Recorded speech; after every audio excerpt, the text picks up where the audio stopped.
जय गुरु जी संगत जी। जय गुरु जी। मैं आपकी गीतू जैन आपके समक्ष लेकर मौजूद हूँ surcharge with divine love Sukhmani aunty की। आज हम पढ़ेंगे तीसरा अध्याय गुरु जी के प्रारंभिक वर्ष। आइए सुनते हैं। गुरु जी का जन्म 7 जुलाई 1994 को मलेरकोटला जिले के डुगरी गांव में एक साधारण परिवार में हुआ था। इस परिवार को पीढ़ी दर पीढ़ी संतों और फकीरों के जन्म का आशीर्वाद मिलता रहा है। लेकिन माताजी गुरुजी की मां के अनुसार उन्हें इस बात का अंदाजा नहीं था कि उनके यहाँ इतने उच्च स्तर के महापुरुष पैदा होंगे। दाई के अनुसार जिस दिन गुरुजी का जन्म हुआ उसने कमरे में एक सांप और अजीब तरह की तेज रोशनी देखी। जब पंडित ने जन्म कुंडली बनाई तो उन्होंने माताजी से स्पष्ट रूप से कहा कि यह बच्चा सिर्फ उनका नहीं है बल्कि पूरी दुनिया का है। छोटे बच्चे के रूप में भी उनके मूत्र में सुगंध रहती थी और उन्हें कभी अपने कपड़े गंदे नहीं किए। एक युवक के रूप में वह अक्सर खेतों में समाधि में बैठे पाए जाते थे। वे तेज धूप या तेज बारिश से कभी प्रभावित नहीं होते थे। उनके सहपाठी अक्सर उनका मजाक उड़ाते थे क्योंकि गुरुजी कभी भी उन चीजों का आनंद नहीं लेते थे जो वे करते थे। उनके दोस्तों ने कई बार गुरुजी के सामने यह घटना सुनाई है कि कैसे वे अक्सर खत्म हो जाने पर पेन की में स्याही भर दिया करते थे। मैंने स्वयं गुरुजी को एक बार जालंधर में ऐसा करते देखा है। गुरुजी के पास एक डायरी थी जिसमें उन्होंने अपने पास आने वाले कुछ लोगों के पते लिखे थे। डायरी में रखा हुआ पेन काम नहीं कर रहा था। मैं सुबह से ही संगत से पता लिखने के लिए कलम उधार ले रही थी। शाम के समय गुरुजी किसी का पता लिखना चाहते थे और इससे पहले कि मैं किसी से पेन मांग पाती उन्होंने मेरी ओर देखा, पेन में फूंक मारी और लिखना शुरू कर दिया। मैं यह सुनिश्चित करना चाहती थी कि पेन वास्तव में काम कर रहा है या नहीं, इसलिए मैंने देखने के लिए खुद को घुटनों पर उठाया और देखा, हाँ, पेन काम कर रहा था। वह फिर मेरी तरफ देखकर मुस्कुराए और लिखना जारी रखा।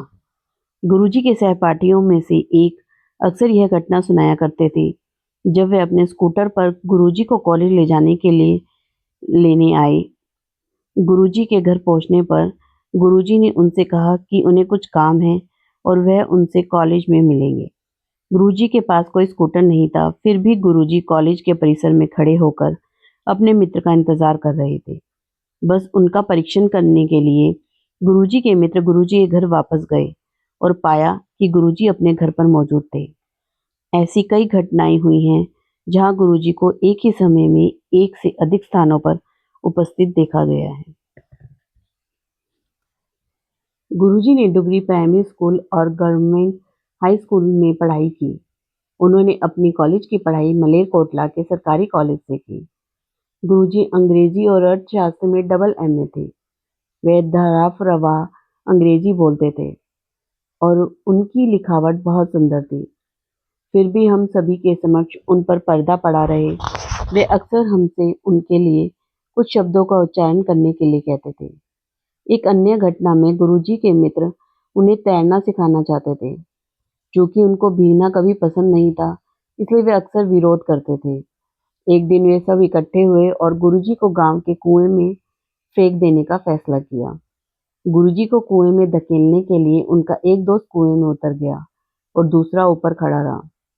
जब गुरुजी को कुएं में धकेला गया तो उनके दोस्त यह देखकर हैरान रह गए कि वे पानी से नहीं टकराए बल्कि पानी के ऊपर तैरते रहे थे। उनके दोस्त डर गए और इससे पहले कि उन्हें पता चलता, गुरुजी कुएं से बाहर थे और उनके कपड़े पूरी तरह सूखे थे। आज तक किसी को समझ नहीं आया कि गुरुजी बाहर कैसे आए या पानी में क्यों नहीं गिरे। गुरुजी को गंदे होना या अपने कपड़े गंदे करना पसंद नहीं था। वे खेती से संबंधित सामान्य अन्य काम करने के इच्छुक नहीं थे। एक दिन गुरुजी के पिताजी ने आग्रह किया कि वह उनके साथ धान के खेतों में काम करें। जैसे ही उनके पिताजी उन्हें खेतों में धकेलने वाले थे, दो आदमी स्कूटर पर आए और कहा कि गुरुजी की कहीं जरूरत है और गुरुजी को अपने साथ ले गए। माताजी अक्सर गुरुजी को गांव की चक्की से गेहूं या मक्का पिसवाने के लिए भेजती थी। वे घर से गेहूं और मक्का ले जाते और उसे पिसवाकर गरीबों और जरूरतमंदों में बांट देते। एक दिन गुरुजी रात में ट्रक भरकर लोगों को घर ले आए और अपनी माँ को उन सभी के लिए भोजन तैयार करने को कहा। उन्हें खिलाने के बाद उन्होंने अपनी माँ द्वारा बुनी हुई चटाइयाँ उनको वितरित की और उन सभी को सुबह तक आराम करने के लिए कहा। जब उनसे पूछा गया कि उन्होंने ऐसा क्यों किया, तो गुरुजी ने अपने परिवार को बताया कि अगर वह उन्हें रोककर घर नहीं लाते, तो उनका एक्सीडेंट हो जाता और वे सब मर जाते। उन्हें रात में कब्रगाह में में कोई झिझक नहीं होती थी और अक्सर उन्हें घंटों वहां ध्यान करते हुए पाया जाता था। अपने परिवार की नापसंदी के बावजूद वह अक्सर साधु संतों की संगति में रहते थे। गुरुजी ने 1975 में अपना गांव और घर छोड़ दिया और कॉलेज के बाद उन्होंने 1983 में कुछ समय के लिए पंजाब स्कूल शिक्षा बोर्ड के संगरूर के क्षेत्रीय कार्यालय में लिपिक सहायक के रूप में नौकरी की। गुरुजी ने हमें बताया कि 8 साल की उम्र तक उन्होंने अपनी सभी इच्छाओं पर पूरा काबू पा लिया था और अपना सारा समय ध्यान में समर्पित कर दिया था। जय गुरुजी, शुक्राना गुरुजी, शुक्राना संगत जी। मुझे पढ़ते हुए ऐसे बूम्स आते हैं कि हमने इतने महान गुरुजी के दर्शन नहीं किए। मेरे मन में हमेशा एक आशा रहती है, काश मैंने गुरुजी से मिली होती, काश मैंने गुरुजी को अपनी आंखों के समक्ष देखा होता। जय गुरुजी, शुक्राना गुरुजी, जय गुरुजी संगत जी। आप मेरे साथ इसी तरह बने रहिए और अपना प्यार देते रहिए और संगत को भी जोड़िए। जय गुरुजी।